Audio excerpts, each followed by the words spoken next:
Amin. Semangat. Semangat jemaat sekalian.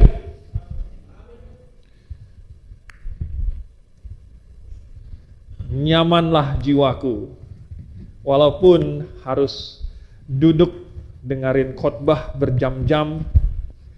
Nyamanlah jiwaku, sekalipun harus datang kebaktian 2 kali. Nyamanlah jiwaku dalam segala situasi dan kondisi. Amin. Benar nggak? Oke. Mari kita buka Alkitab kita di dalam 2 Raja-Raja, pasal yang keempat. Ini kita lagi mempersiapkan untuk cerdas cermat Alkitab untuk HUT tahun ini. Jadi sangat berguna kalau kita mempelajari apa yang kita hafalkan. Jangan cuman tahu ini habis raja ini, habis itu raja ini, habis itu raja ini, tetapi Anda tidak tahu sebenarnya maknanya apa. Di dalam 2 Raja-Raja pasal yang keempat, kita baca ayat 1 sampai ayat yang ke-7. Ini ada cerita yang indah sekali. 2 Raja-Raja pasal 4 ayat 1 sampai 7 kita baca silih berganti. Saya mulai duluan ayat 1, kemudian jemaat ayat 2 kita silih berganti satu ayat sampai ayat yang ke-7. Oke, kalau sudah dapat 2 Raja-Raja pasal 4 ayat 1 sampai 7, saya akan mulai duluan.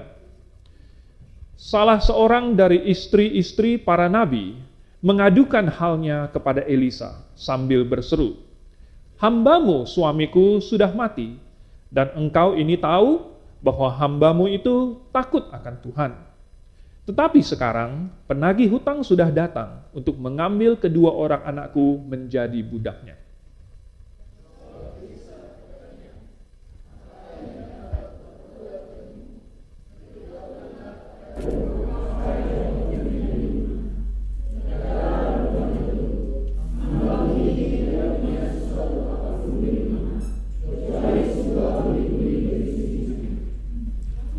Lalu berkatalah Elisa, "Pergilah, mintalah bejana-bejana dari luar, daripada segala tetanggamu, bejana-bejana kosong, tetapi jangan terlalu sedikit."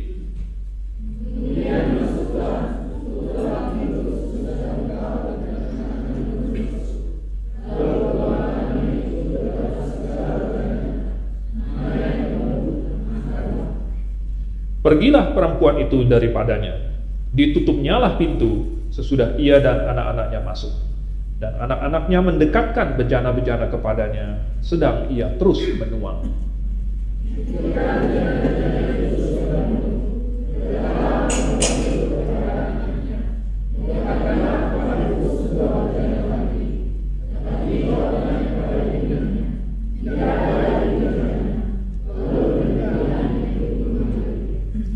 Kemudian pergilah perempuan itu memberitahukannya kepada abdi Allah. Dan orang ini berkata, "Pergilah, jualah minyak itu, bayarlah hutangmu, dan hiduplah dari lebihnya, engkau serta anak-anakmu." Mari kita berdoa. Bapa di surga, puji syukur kami naikkan kepadamu untuk jemaat lokal yang memberitakan kebenaran ini, supaya kami bukan hanya orang Kristen yang awam dan biasa-biasa saja, yang bertahun-tahun ke gereja tanpa memahami apa rahasia yang sudah engkau sembunyikan di dalam firman-Mu. Sekarang kami mau meluangkan sedikit waktu dan perhatian kami untuk kami fokuskan kepada firman Tuhan. Tolong pimpin supaya kami sungguh-sungguh bisa melakukan firman ini di dalam kehidupan kami. Dalam nama Tuhan Yesus kami berdoa. Amin. Karena ini Hari Ibu Internasional, maka kita pakai sedikit waktu untuk mengapresiasi ibu yang sudah menjanda ini. Usaha dan pengorbanannya bukan hanya pada waktu suaminya masih hidup. Tentu menjadi istri seorang nabi itu sangat sulit, ya, sangat sulit. Kita bisa bayangkan nabi-nabi yang Tuhan pakai dengan cara yang ajaib, bahkan ada yang dijadikan contoh. Bayangkan ada yang dijadikan contoh ya, mesti baring di sebelah sisi, di sebelah sisinya lagi, yang mesti pakai kuk, yang aduh susah sekali menjadi nabi. Kalau jadi istrinya, saya bayangkan tidak kalah susah dibandingkan jadi nabinya. Jadi si ibu yang menjanda ini, dia sudah mengikuti Tuhan, yaitu dengan melayani suaminya pada waktu ia masih hidup. Tetapi ketika suaminya mati, dia masih punya anak-anak. Dan dia tidak melupakan tugasnya. Dia memelihara anak-anaknya ini. Bayangkan beban yang ada di pundak ibu ini. Tetapi, luar biasa, dia masih setia. Nah, dalam keadaan yang sulit, kita melihat dia tidak kecewa sama Tuhan. Ya. Walaupun dia sudah ditinggal, tetapi dia tidak kemudian berpaling lalu kemudian meninggalkan identitas dia, bahwa dulu dia adalah istri dari nabi. Ternyata dia masih menganggap dirinya, saya masih istri dari nabi.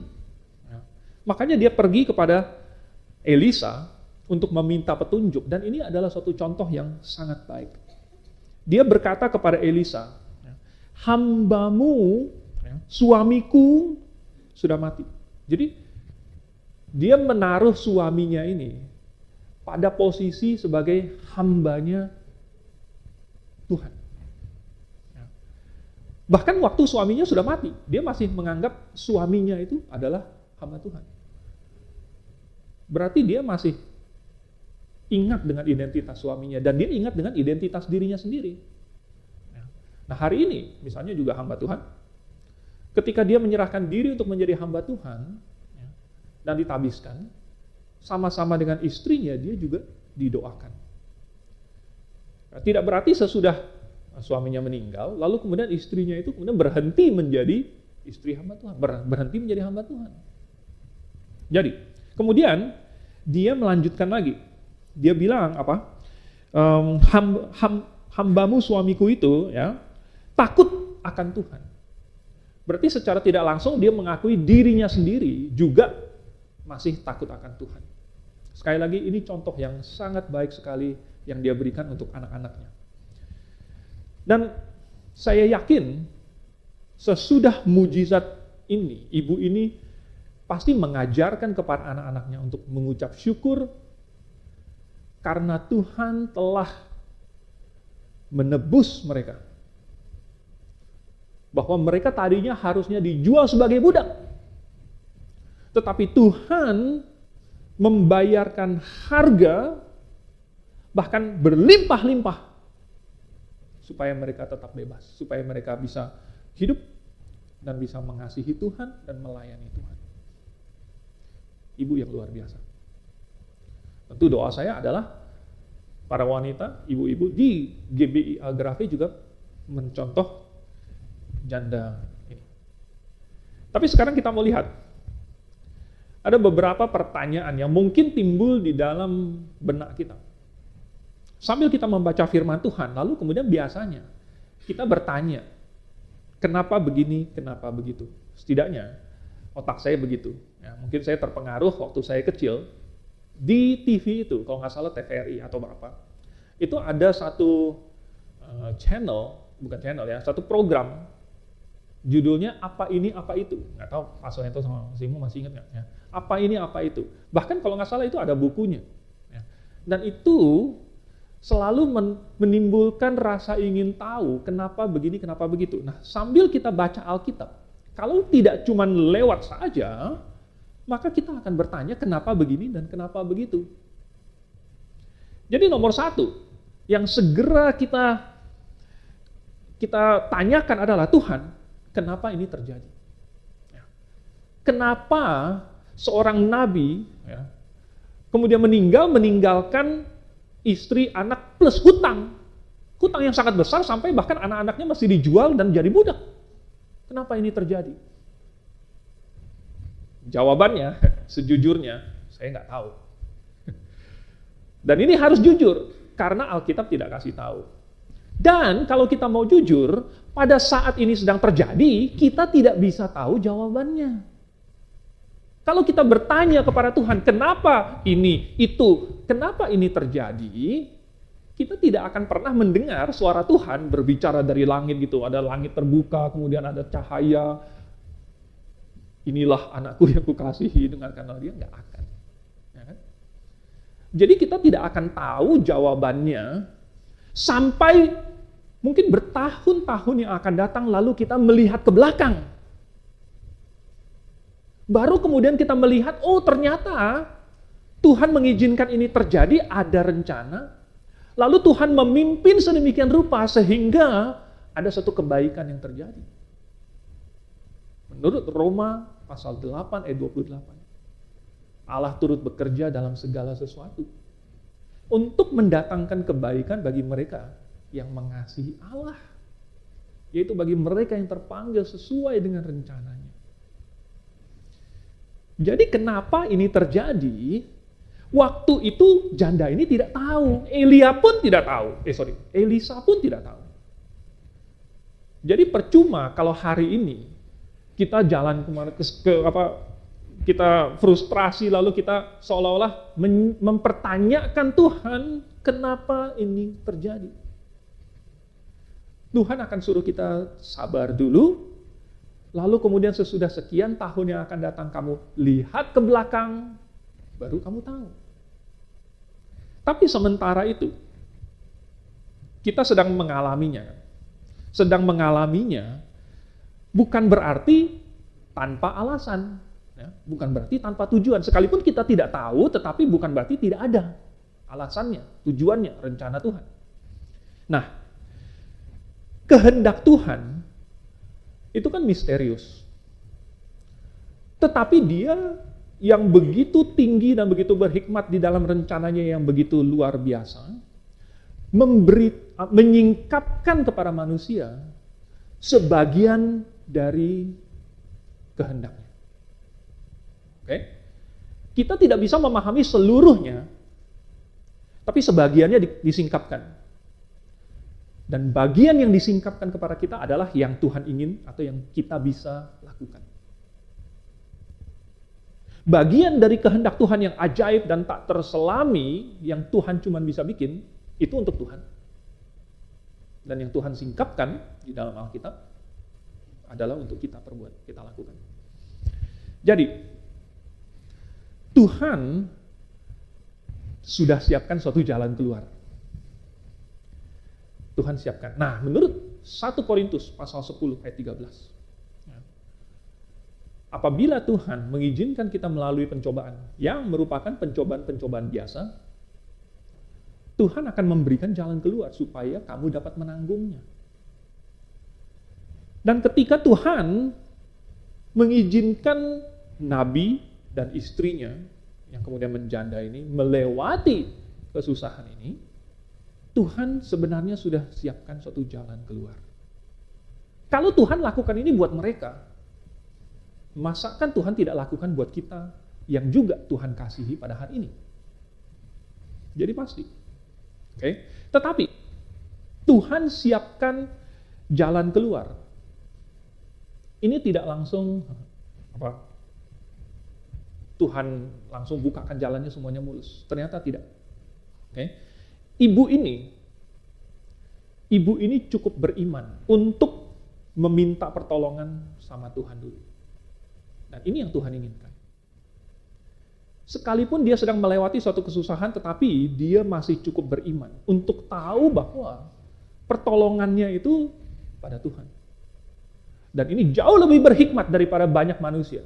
Banyak orang Kristen hari ini yang dalam kesulitan malah menyalahkan Tuhan dan malah meninggalkan Tuhan, malah kecewa. Lalu mundur, yang tadinya giat lalu kemudian menjadi kurang. Yang tadinya rajin, lalu kemudian mulai mundur. Ibu ini tidak.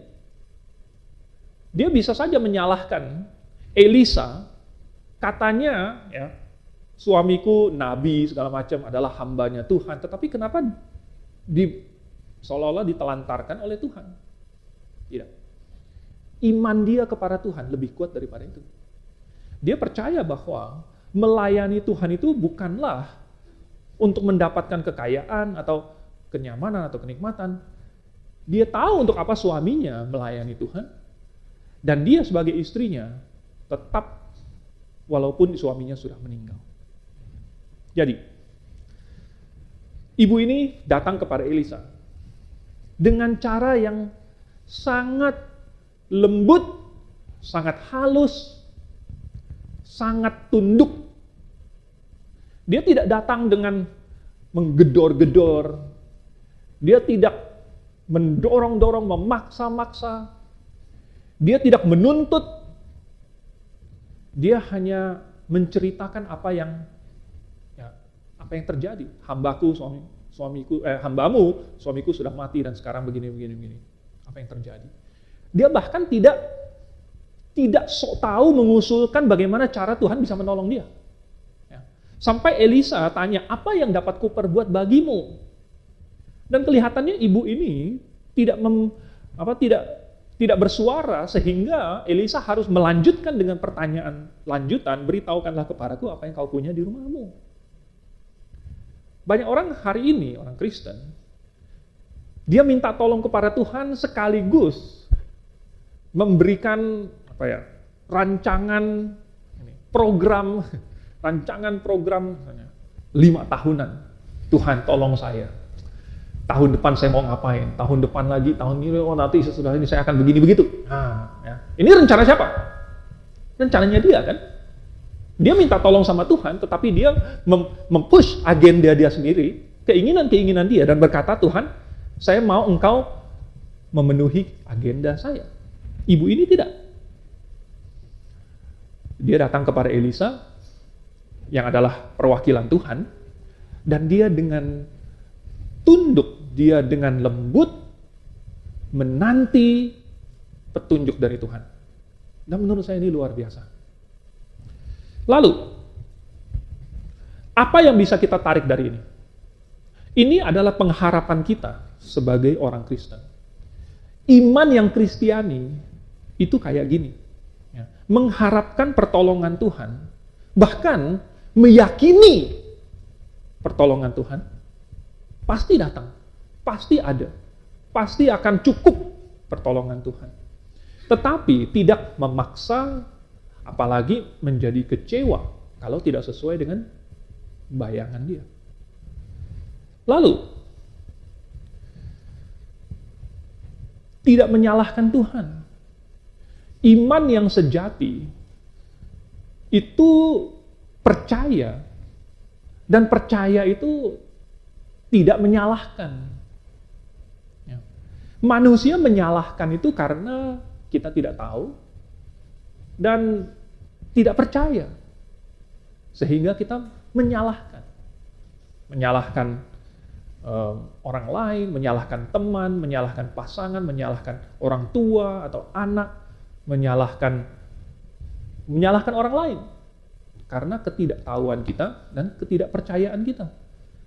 Tetapi kalau kita berhubungan dengan Tuhan, masakan kita tidak percaya dengan Tuhan? Jadi kalau kita percaya kepada Tuhan, maka kita tidak akan menyalahkan Tuhan. Nah, jadi yang Kristiani itu seperti ibu ini. Dia menunggu suatu petunjuk. Dia melakukan apa yang dia bisa sementara ini, sambil dia menunggu petunjuk selanjutnya. Hebat sekali. Dia berusaha sampai dia sudah tidak bisa lagi. Dia datang kepada Elisa. Elisa suruh dia pinjam bejana-bejana dari tetangga. Dia lakukan itu. Elisa sudah kasih tahu nanti yang minyak di buli-buli kamu itu dituangkan. Dia lakukan. Sesudah itu dilakukan, dia kembali lagi kepada Elisa menunggu petunjuk selanjutnya. Elisa suruh jual itu. Dan dia lakukan. Jadi dia melakukan semuanya sesuai dengan tahapan-tahapannya. Walaupun dia belum tahu apa yang akan terjadi, tetapi dia lakukan dulu yang dia tahu. Dan yang dia bisa, maka petunjuk selanjutnya akan datang. Sebenarnya inilah yang biasanya kita lakukan dalam sehari-hari kalau kita sedang mengikuti petunjuk. Misalnya kalau kita nanya jalan. Zaman sekarang mungkin udah jarang karena ada Google di tangan. Tapi zaman dulu waktu saya masih muda, Saya naik motor gitu kan, naik motor. Lalu kemudian harus tanya jalan. Harus tanya jalan. Nanti dibilang sampai di perempatan di situ belok kiri, nanti 300 meter belok kanan. Tunggu dulu, 300 meter itu seberapa jauh? Nggak tahu kan 300 meter.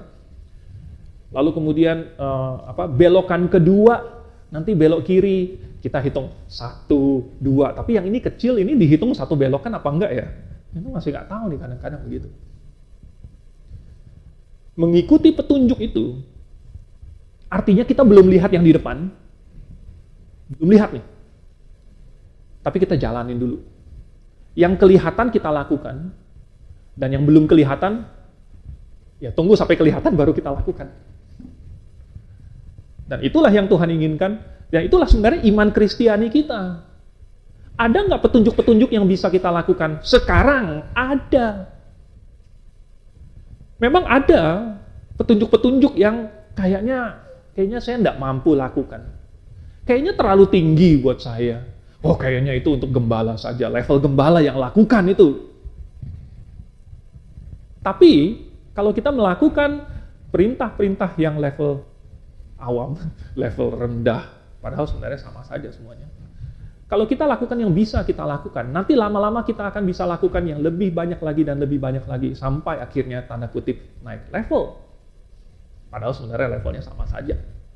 Intinya, iman kekristenan itu bukanlah sudah melihat dari awal apa yang akan terjadi di ujung, tetapi mengikuti sesuai dengan tahapan-tahapan yang bisa kita lakukan sekarang. Dan percaya bahwa ujung-ujungnya Tuhan bekerja dalam segala sesuatu. Itu iman kekristenan. Lalu pertanyaan yang kedua, mungkin muncul di dalam benak kita adalah, bagaimana caranya Tuhan menyiapkan janda ini untuk menerima pertolongan? Dan luar biasa sekali. Ternyata Tuhan menyiapkan janda ini untuk menerima pertolongan. Dan bukan dengan cara ditimpuk dengan duit. Tuhan menolong kita bukan dengan langsung kasih, wah ini satu cek kosong, tinggal kita tulis berapa nilainya. Kemudian tiba-tiba rekening kita menjadi berlipat ganda. Tiba-tiba kita dapat warisan gitu. Walaupun Tuhan bisa saja, tetapi biasanya Tuhan tidak memakai cara-cara itu. Nah, Tuhan tidak memakainya karena kalau janda ini langsung dikasih, maka dia tidak akan bertumbuh. Kita juga, kalau semua persoalan kita langsung Tuhan selesaikan, tidak ada persoalan, tidak ada pertumbuhan. Jadi, Tuhan menuntun. Tuhan menuntun, lalu kemudian kasih petunjuk. Petunjuknya spesifik. Petunjuknya spesifik, mesti begini, mesti begitu. Lalu kemudian, Tuhan kasih ujian. Kasih ujiannya adalah waktu dia pegang buli-buli kecil berisi minyak itu, lalu kemudian dia tuang. Dia berani nggak tuang? Ini kayaknya sedikit, mana mungkin bejana besar ini bisa penuh gitu. Tapi dia tuang. Lalu kemudian ternyata penuh. Ujiannya adalah ketika mereka pinjem itu bejana, sudah pinjem radius misalnya 1 blok, 1 RT gitu kan. Gimana masih mau pinjem lagi nggak radius RT yang berikutnya di sebelahnya? Berapa jauh dia mau pinjam? Tuhan kasih petunjuk, lalu kemudian diikuti dengan ujian. Sebentar lagi mahasiswa ujian. Petunjuknya sudah 1 semester. Ya, sudah 1 semester dikasih petunjuk. Nanti bakal ditanya. Karena setiap petunjuk itu pasti disertai dengan ujian. Kalau cuma petunjuk doang, maka namanya teori doang. Oleh sebab itu Tuhan kasih praktek nyata. Kamu datang kepada Tuhan, kamu meminta petunjuk, kamu meminta pertolongan, lakukan ini. Dan ketika dilakukan, dia lulus ujian. Jadi, inilah pertumbuhan yang Tuhan inginkan. Kalau Tuhan langsung kasih, berapa dinar begitu, ya, atau berapa tali perak, ya sudah langsung dapat. Tetapi di mana pertumbuhan imannya? Di mana keyakinannya itu semakin kokoh? Di mana ucapan syukur yang datang dari mengalami suatu mujizat yang luar biasa yang tidak dia kira? Semua tidak akan terjadi. Ya. Di mana sifat atau kebiasaan ketaatannya tidak akan terlatih. Jadi, hari ini Tuhan juga akan menolong dengan cara yang sedemikian sehingga kita bertumbuh. Tadi itu Tuhan kasih petunjuk. Mungkin ada orang hari ini bilang, oh saya juga, andai kata Tuhan kasih saya petunjuk yang spesifik kayak janda ini, saya mau dikasih petunjuk yang spesifik. Mungkin dalam bayangan dia, petunjuk yang spesifik itu adalah pinjam mobil, kemudian nyetir kemana, lalu kemudian di situ akan ada tiba-tiba minyak-minyak untuk dijual. Gitu. Saya mau yang spesifik kayak gitu Tuhan. Tetapi sebenarnya sudah ada yang spesifik, yaitu di dalam Alkitab. Ini petunjuk yang sudah spesifik. Apa? Yaitu misalnya jangan membiasakan diri menjauhi pertemuan ibadah. Misalnya lagi, renungkanlah firman Tuhan. Untuk membacanya, merenungkannya. Berdoalah senantiasa. Kenakanlah perlengkapan senjata Allah. Matikanlah segala sesuatu yang duniawi dalam dirimu. Pikirkanlah hal-hal yang di atas dan bukan yang di bumi. Ada kok petunjuk-petunjuk yang spesifik. Tinggal dilakukan. Nah mungkin ada orang juga membalas lagi, tapi itu nggak relevan. Kalau yang diinstruksikan kepada janda ini kan relevan. Dia lagi butuh duit. Oke? Lagi butuh duit.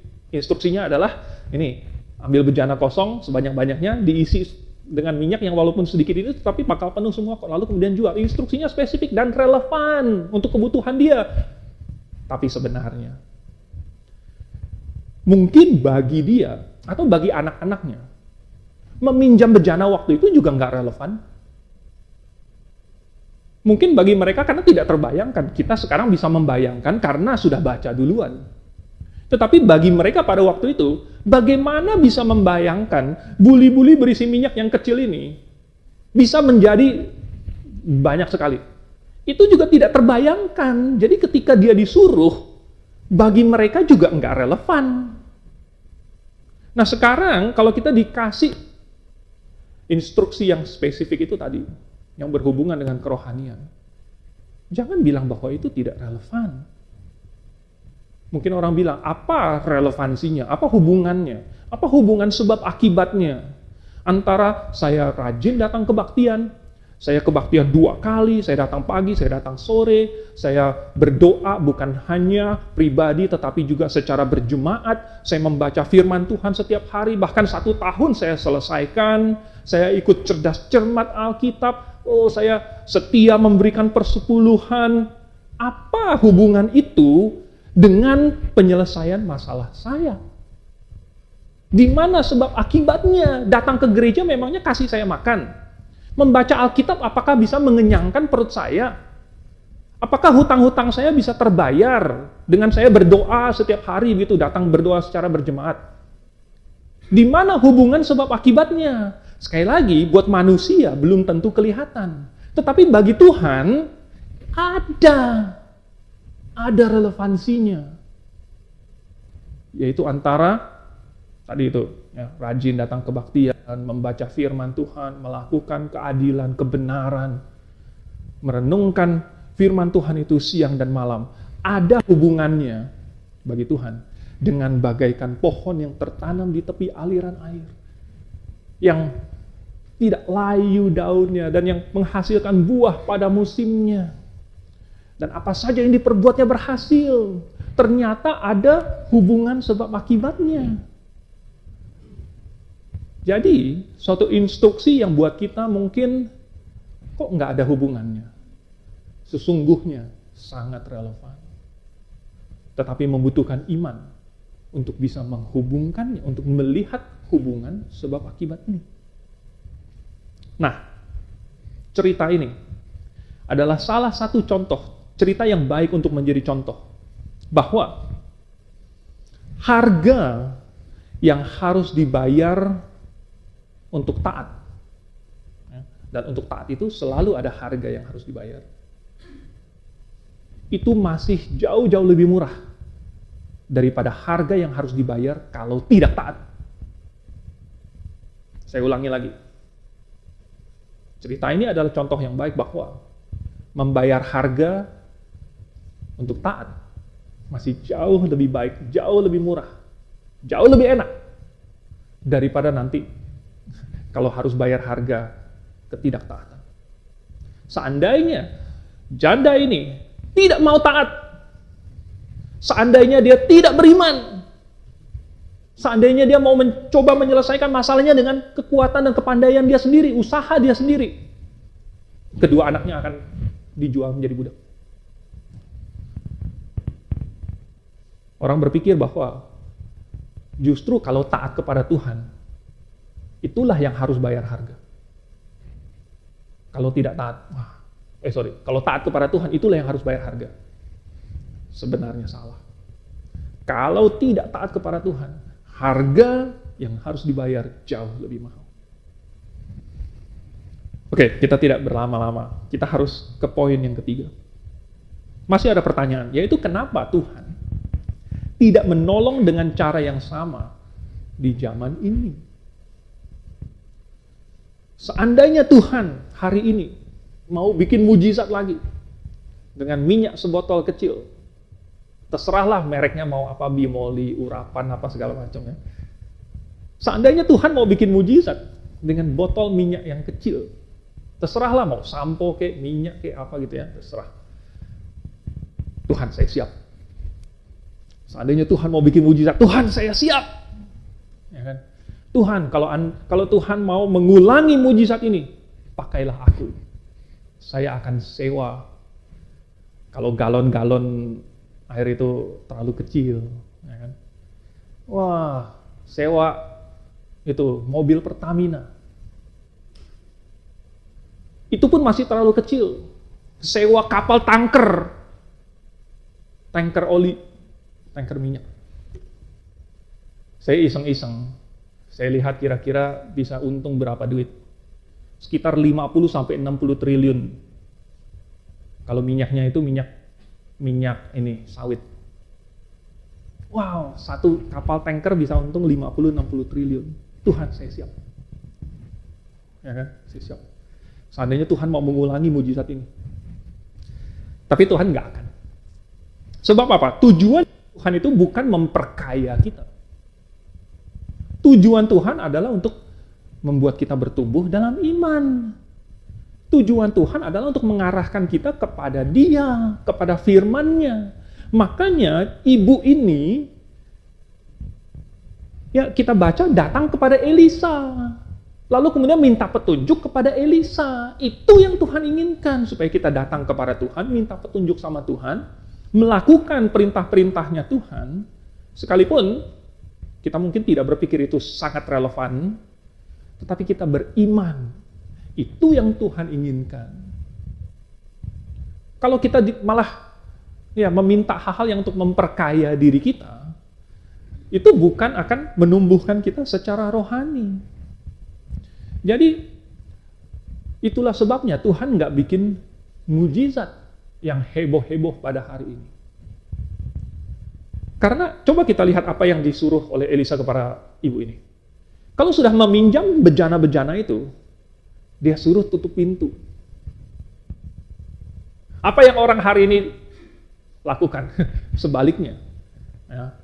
Sebaliknya, dia maju ke panggung, naik ke atas mimbar, lalu kemudian dia bersaksi. Waduh, begini nih, Tuhan memberkati saya. Ini ada mujizat yang saya alami, dan lain sebagainya.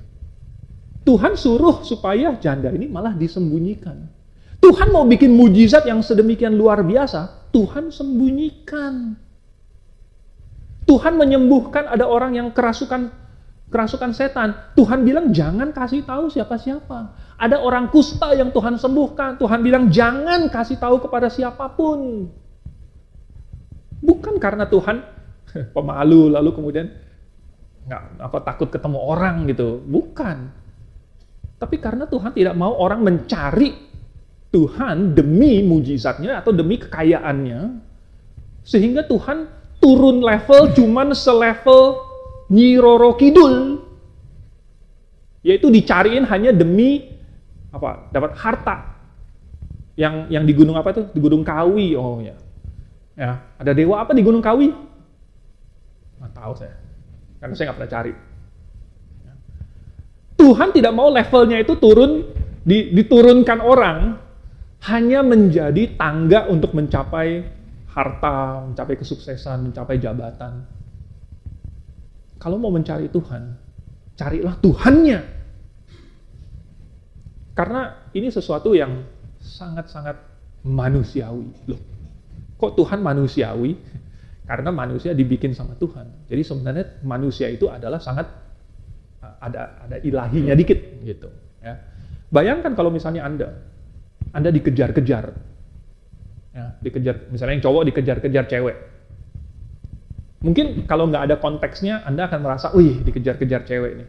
Tapi bagaimana kalau cewek itu hanya mau kekayaan Anda, hanya mau warisan Anda, hanya ada sesuatu yang bukan Andanya, tetapi yang lain gitu. Misalnya, kita pacaran yuk, tapi pura-pura aja supaya saya nggak disuruh dijodoh-jodohin lagi gitu. Pernah nggak lihat film yang kayak gitu? Ya, dijadiin pacar bohongan. Apakah rasanya enak? Tidak. Itu kayak turun level. Jadi Tuhan nggak mau seperti itu.